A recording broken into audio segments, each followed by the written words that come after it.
Hello everyone, my name is Sarvesh. सबसे पहले तो आप लोगों से आई अपोलोजाइज़ कि काफ़ी टाइम तक मैंने इस चैनल पे वीडियो नहीं डाली है, बट आई ट्राई कि now like alternatively I'll be uploading videos on this channel as well. So if you are new to this channel, so please subscribe this channel. और जो मेरा दूसरा मेन चैनल है learn English with प्रवेश, आप उसको भी फॉलो करिएगा। उस पर मैं रेगुलर वीडियोस डालता रहता हूँ। But this channel has been dormant for many days now, but I will be uploading videos regularly on this channel as well. ठीक है, तो चलो आज की वीडियो शुरू करते हैं और सेंटेंसेस को समझने की कोशिश करते हैं। पहला सेंटेंस, तुम क्या कर रहे हो वरुण। इस सेंटेंस में कोई दिमाग लगाने की ज़रूरत ही नहीं है, आपको पता ही है स्टेट ऑफ बीइंग का सेंटेंस है, WH वाला क्वेश्चन है। So what are you doing Varun, most common sentence जो सब लोग जानते ही हैं। व्हाट आर यू डूइंग, क्या कर रहे हो तुम। ठीक है, नेक्स्ट इसने बोला कि लाओ वापस मुझे दो। ठीक है, तो यहाँ पर कम ऑन, ठीक है, come on, give it to me या फिर give it back to me, दोनों में से कुछ भी लगा सकते हो। ठीक है, give it to me, give it back to me, तो बैक जब लगाएंगे तो एक वापस का सेंस आ जाएगा। ये इम्पेरेटिव सेंटेंस है। इम्पेरेटिव सेंटेंस का मतलब जहाँ पर हम कोई कमांड, कोई रिक्वेस्ट करते हैं।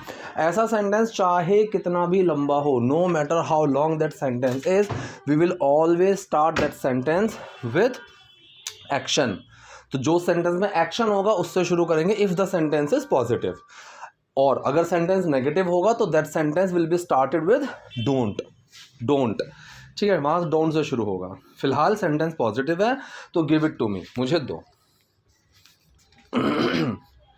ये सही नहीं है, स्टेट ऑफ बीइंग का सेंटेंस है, दिस इज नॉट राइट। सबसे पहले नाउन की बात करेंगे। यहाँ पर नाउन है दिस, फिर हेल्पिंग वर्ब, फिर नॉट, फिर वो क्या नहीं है या क्या है, दिस इज नॉट राइट। इसने कहा कि अब तुम किसी और की बीवी बन चुकी हो। ठीक है, सेंटेंस कौन सा है, सेंटेंस है प्रेजेंट परफेक्ट। ठीक, एक्शन क्या है, एक्शन है बनना या होना, मतलब बिकम या गेट का भी यूज़ कर सकते हैं। बी और जो गेट है वो सेम ही होते हैं। बी अमेरिकन इंग्लिश में यूज़ होता है और गेट ब्रिटिश इंग्लिश में यूज़ होता है। ठीक है, जैसे मैं कहूँ कि the gate has been closed, तो मैंने यहाँ पर हैज़ के साथ बी की थर्ड फॉर्म लगाई। The gate has been closed, gate बंद हो चुका है। और अगर मैं इसको बोलूँ the gate has got closed, तो भी सेंटेंस सही है। ये काफ़ी बड़ी चीज़ है, मैंने शायद इसी चैनल पे एक वीडियो डाली भी हुई है जिसमें मैंने बताया है कि पैसिव चीज़ें कुछ नहीं होती हैं। तो पैसिव में होता वही है कि वहाँ बी या गेट की फॉर्म को चेंज कर देते हैं बस। जैसे आई एम बीटन या फिर आई गेट बीटन, तो ये एम क्या है, आई एम बीटन, ये एम बी की फर्स्ट फॉर्म है और गेट की फर्स्ट फॉर्म गेट ही होती है। तो अगर मैं बोलूँ आई गेट बीटन, मुझे पीटा जाता है, तो still the sentence is correct. So basically if you see कि there is no specific difference between be and get, ठीक है, the only difference is British and American English, and if you know all the forms of be and if you know all the forms of get, so it means you can frame sentence, any sentence in both the categories. फिलहाल क्या बना, और तुम किसी और की बीवी बन चुकी हो, तो सिंपल सेंटेंस है। सब्जेक्ट आएगा, हेल्पिंग वर्ब आएगा, एक्शन की थर्ड फॉर्म आएगी। सब्जेक्ट आया तुम, you, helping verb have, third form become, you have become someone else's wife। else के बाद apostrophe s लगाएंगे, someone else's, किसी और की, उस वाले सेंस में। so now you have become someone else's wife, तुम किसी और की बीवी बन चुकी हो। ठीक है, मेरी ज़िंदगी अब कुछ भी मेरी ज़िंदगी में होना चाहिए था। ठीक है, मेरी ज़िंदगी में अब कुछ भी सही नहीं है, अगेन स्टेट ऑफ बीइंग का सेंटेंस। ठीक है, कुछ भी सही नहीं है मेरी ज़िंदगी में। ठीक, so nothing is right in my life any more, या तो मैं ऐसे बोल दूंगा, या फिर nothing in my life is right, nothing in my life, मेरी ज़िंदगी में कुछ भी नहीं, फिर हेल्पिंग वर्ब इज़, फिर राइट सही है। एनी मोर का मतलब होता है अब और नहीं वाले सेंस में, जहाँ पर अब और नहीं का सेंस आ जाए। ठीक है, तो वहाँ पर हम एनी मोर का इस्तेमाल करते हैं। जैसे मैंने कहा कि भाई बहुत दिन हो चुके हैं जाते जाते, मैं अब और नहीं जा सकता वहाँ पर। Right, so I have been going there for many days but I can't go there anymore. तो ये एनी मोर का मतलब अब और नहीं। ठीक है, अब और मैं तुम्हें अपनी मनमर्जी नहीं करने दूंगा। So now I will not let you have your own way any more. So let someone have their own way का मतलब होता है किसी को मनमर्जी करने देना। I will have it my way, I will do it my way. ठीक है, मैं अपने तरीके से अपनी मर्जी के हिसाब से करूँगा। ठीक है, तो फिलहाल ये टर्म थोड़ी सी एडवांस चली जाएंगी, of someone's own free will, of someone's own way. Correct, तो ज़िंदगी में मेरी ज़िंदगी अब में कुछ भी सही नहीं है, nothing in my life is right any more, इसने कहा कि बकवास करना कोई तुमसे सीखे। अच्छा, ये एक थोड़ा सा एडवांस टर्म है। जैसे हम कई बार बोलते हैं भाई खाना बनाना कोई उससे सीखे, इंग्लिश पढ़ाना कोई मुझसे सीखे। हालांकि इस सेंटेंस को आप थोड़ी सी शॉर्ट फॉर्म में भी बोल सकते हो, मतलब सिंपल फॉर्म में भी बोल सकते हो, राइट। कि जैसे मैंने कहा कि बकवास करना कोई तुमसे सीखे, so one should learn from you how to talk nonsense. ठीक है, इंग्लिश पढ़ाना कोई मुझसे सीखे तो one should learn from me how to teach English. एक तरीका तो ये भी होता है, but if I talk about the most accepted way जो नेटिव्स बोलते हैं, वहाँ पर leave it to someone to do something, इस स्ट्रक्चर का यूज़ किया जाता है। Leave it to someone, someone में वो इंसान आ जाएगा जिस पर हमें छोड़ना है। ठीक है, टू डू, टू के बाद वो एक्शन की फॉर्म आ जाएगी जो हमें करना है। ये चीज़ें हम अपनी एडवांस क्लासेस में समझते हैं। जो स्पोकन क्लासेस मेरी चल रही हैं उसमें we keep discussing these kind of pointers only so that you get to know कि how these structures are actually used. So इसने सेंटेंस बोला कि बकवास करना कोई तुमसे सीखे, लीव इट टू यू, किससे सीखना है? तुमसे। फिर टू आएगा, leave it to you to, तो 2 बार टू आएगा। So leave it to you to, क्या करना? बकवास करना, टॉक नॉनसेंस। ऐसे मत करना leave it to you talking nonsense कि सर जेरंड फॉर्म में निकाल देते हैं। No, you don't have to do this. Sentence is leave it to you to talk nonsense. ठीक है, एक्चुअल प्रॉब्लम यही होती है कि बहुत टाइम तक कई लोग इंग्लिश सीखते हैं, फिर उनका कोर्स खत्म हो जाता है और टीचर बोलता है कि भाई कोर्स खत्म हो गया, जाओ, now you are free. But when they actually go into the real world and then they realize कि they don't know anything, right, and that undermines their confidence and they still feel ki something is missing and we'll have to learn it again, and just because of this thing they keep learning and they keep learning। ठीक है, बहुत सारे parameters हैं you have to take care of. जैसे कि अगर आप कोई एडवांस स्ट्रक्चर सीखते भी हो, so now the challenge is how to memorize that thing, how to keep those things in your mind so that they can come in handy whenever you are in any situation you need to speak those sentences or those formations, those vocabularies, those idioms।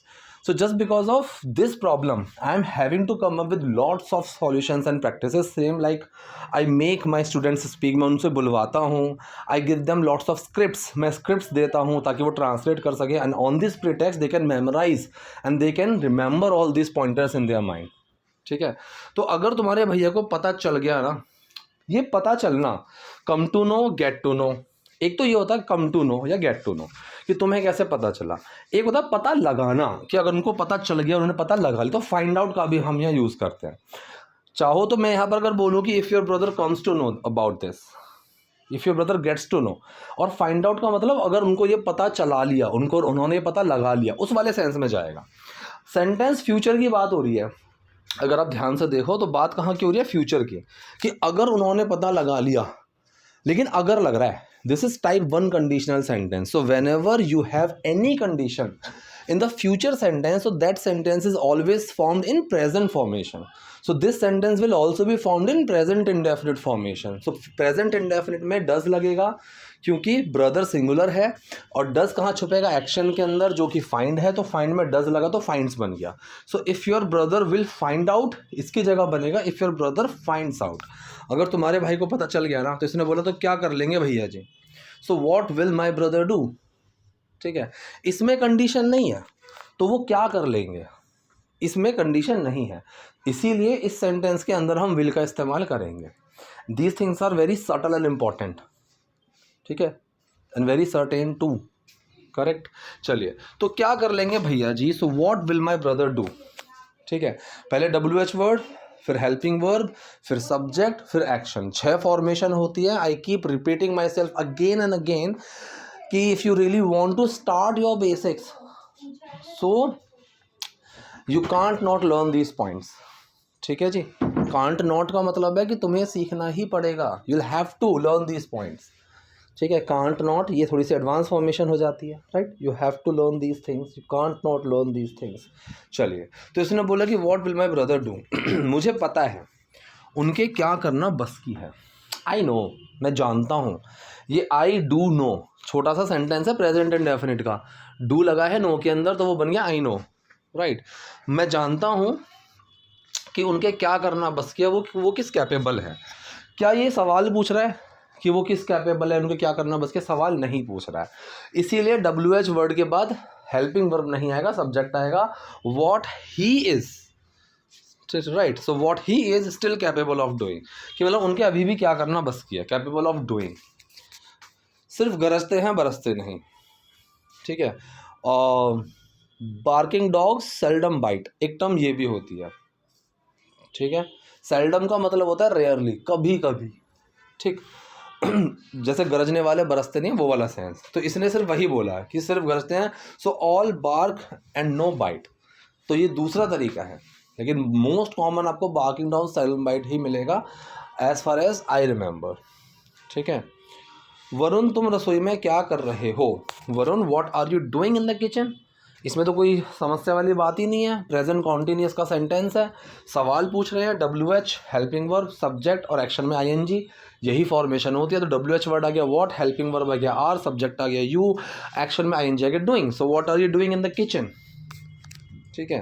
तू बता, तू इस घर में क्या कर रही है, ठीक, तू बता, यू टेल मी, ठीक है जी, तू इस घर में क्या कर रही है, what are you doing in this house, कोई प्रॉब्लम, बिल्कुल भी नहीं। तो you tell me what are you doing in this house, तो तू मुझे बता कि तू इस घर में क्या कर रही है। तुझे तो सालों पहले बोरिया बिस्तर के साथ पापा ने भगा दिया था, ठीक है। अब यहाँ पर सेंटेंस को आप चाहो तो पास्ट इंडेफिनिट में लगा सकते हो, राइट, लेकिन इस कॉन्वर्सेशन में आगे कुछ ऐसी बातें आ रही थी जिसमें ये काम उससे पहले हुआ है, तो इसलिए यहाँ पर हैड का यूज हुआ है। तो बेसिकली पास्ट का पास्ट डिस्कस हो रहा है यहाँ पर, which you don't know because you are not in that context, ठीक है। तो यहाँ पर सेंटेंस में हैड का यूज इसीलिए किया गया है कि पापा ने तुझे भगा दिया था। अब यहाँ पर टू थ्रो समवन आउट, ये बहुत कैजुअल टर्म है। नॉर्मली अगर आपको फॉर्मल तरीके से बोलना हो, घर से बाहर निकाल देना, तो एविक्ट का हम यूज़ करते हैं, ठीक है, to evict someone from the house. तो यहाँ पर थ्रो अवे या फिर थ्रो आउट, ये बहुत कैजुअल है। Kick someone out, kick out का भी यूज़ कर सकते हो आप, right. So father had thrown you out with all your belongings, तो बोरिया बिस्तर यहाँ पर बिलोंगिंग, ठीक है। So father had thrown you out with all your belongings year ago, ठीक है। यहाँ पर अगो मिसिंग है, अगो लिख देना, ठीक है। तुझे तो अपने पति के महल में होना चाहिए। अब यहाँ पर बहुत इंपॉर्टेंट चीज़ मैं आपको समझाता हूँ। शुड के साथ क्या लगता है, शुड के साथ हमेशा बेस फॉर्म लगती है। तुम्हें खेलना चाहिए, यू शुड प्ले, तो शुड के साथ प्ले की बेस फॉर्म लगी, राइट। तुम्हारे पास होना चाहिए, पोजेशन है तो यू शुड हैव, जैसे मैंने कहा कि भाई सबके पास इंग्लिश की बेसिक नॉलेज होनी ही चाहिए, सो one should have basic knowledge of English. तो यहाँ पर शुड के साथ हैव लग गया, ये शुड हैव हेल्पिंग वर्ब नहीं है, यहाँ पर हैव पोजेशन के लिए यूज हो रहा है, ठीक है। अगर शुड हैव हेल्पिंग वर्ब होगी तो वहाँ पर थर्ड फॉर्म आती है, जैसे you should have told me, इस तरीके से। और तीसरा, अगर कंडीशन है तो अगर एक्शन है शुड प्ले, पोजेशन है शुड हैव, अगर कंडीशन है तो शुड के साथ बी की बेस फॉर्म आएगी। ये चीज़ मैंने कितनी बार समझाई है क्लास में, इस चीज़ पर मैं बार बार क्लास लेता रहता हूँ। State of being, state of possession के ऊपर मैंने स्पेसिफिक अलग से भी क्लास ली हुई है जिसमें हमने इस चीज़ को समझा है कि स्टेट ऑफ बीइंग कैसे काम करेगा, पोजेशन कैसे काम करेगा। तो यहाँ पर सेंटेंस बना यू शुड बी, तुझे होना चाहिए, कंडीशन की बात हो रही है, so you should be in your husband's place, ठीक है, सॉरी पैलेस। अगर प्लेस होता तो इन नहीं लगाते, एट लगाते। मैं वही देख रहा था कि प्लेस के साथ इन कैसे आ गया। तो यहाँ पैलेस है, पैलेस मतलब महल, कासल, राइट, कैसल, कैसल का मतलब हवेली उस वाले सेंस में। तो you should be in your husband's palace, तुझे तो अपने पति के महल में होना चाहिए। So I think video has been useful for all of you, and still if you have any doubt, any query, let me know in the comment section. अगर आप नए हैं, चैनल सब्सक्राइब नहीं किया है तो do subscribe this channel. I will try to come up with more productive sessions for all of you in upcoming days. Take care. Bye.